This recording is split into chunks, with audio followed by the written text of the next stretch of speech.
What's up everyone? In this video, I'm going to be demonstrating how to use an SP Fire Stick. So when you order an SP Fire Stick, it is going to come in a box that looks like this. We're going to start by opening the box and taking out our Fire Stick.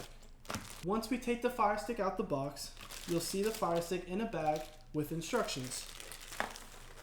You're going to take out the Fire Stick, and then you'll see the instructions that come with it.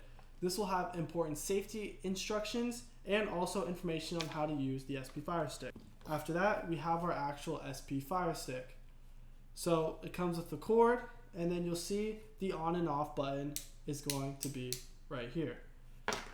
The SP Fire Stick is the best tool to use when applying your soul protector. It provides the perfect amount of heat, and it makes the installation process much easier. I strongly suggest getting one. You can cop yours today at www.soul-protector.com. Thanks for watching this video. Like and subscribe, and stay tuned for more Soul Protector and shoe content.